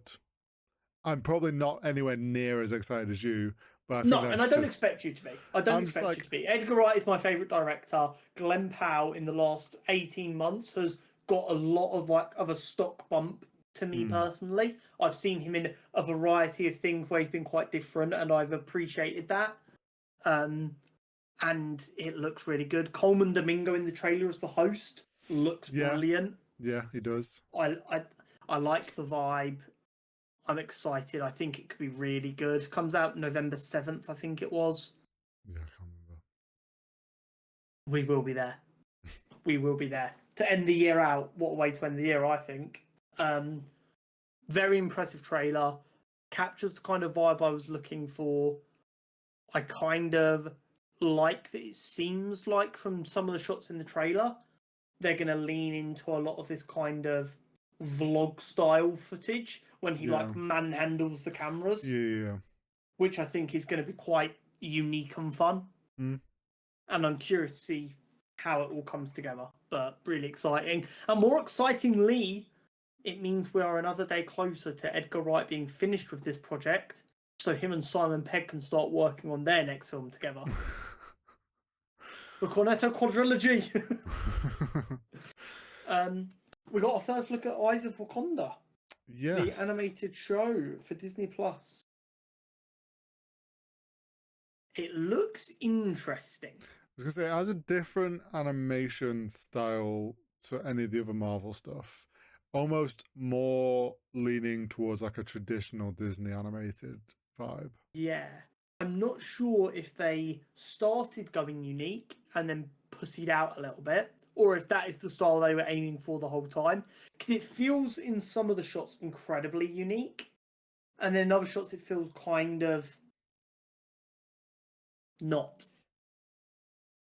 I think they've kind of gone for, on purpose, like a bit of a blend. Like it has the like character proportions and stylizing of a Disney film, but with the visual texture layer sort of being more of these drawn animated films that we've seen. They've tried to find their own middle ground. Mm-hmm. But it looks good. I think we got a quick glimpse at maybe the Iron Fist we heard is going to be in this show, but not the Iron Fist we expect. At the end, you see a kind of guy with like a vibranium looking gauntlet on. There's a bit of a chi looking effect to that. I have no expectations for this show, but I'm excited because we've not got to spend anywhere near as much time in Wakanda as I would have liked. And this would be a cool way to kind of just add a bit to that. Yeah. The Bear has been renewed for season 5. Yeah, within like a week of it coming out, which isn't a surprise. So Christopher Storer, the creator and director of a lot of the episodes, has said that they've not written any scripts for season 5 yet, but they do have a plan of what they're going to do with it, should it be greenlit, because it hadn't been at the time. All of the cast had already been contracted for a 5th season, so there's no danger of losing them not being available. Yep. But it does mean we might have our longest wait for a Bear season because the scripts aren't ready yet. Possibly, yeah. Yeah, we've been spoiled because it's 4 seasons in 3 years. Well, yeah, and season 3 and 4 were actually filmed back to back. So it's like, unfortunately, we were spoiled a bit there, but yeah. Yeah, big time. We'll see. And The Boys' final season has officially wrapped. It's coming to an end. It is. Next year, that season will be out, and that'll be it. The Boys will be done. Obviously, we've got 12 billion spin-offs apparently coming, but that'll be the actual main story of The Boys done, which feels crazy. Yeah. When did... this is just something random. When did the first season come out? 2017, I believe. 2019. Is it actually 2019? Oh, no, wait. Yeah. It premiered in 2019. They got the rights to the season or series in 2017. Oh, maybe that's why 2017 in my head then. So they've done a pretty good pace in all fairness then. Season 5 is going to come out in 2026. Yeah. So that'll be 7 years over a pandemic as well to get 5 seasons out. That's pretty good going actually. Yeah, it's pretty solid. Yeah. But that is it for us this week. Next week, we have a gaming episode. We do. Last little gaming episode before Superman comes out. Yeah. We'll be back the week after that with the rest of Ironheart. There'll be another game changer. The Bear. The Bear and Superman. It'll be great. Don't forget to like and subscribe. We'll see you there. See you next time.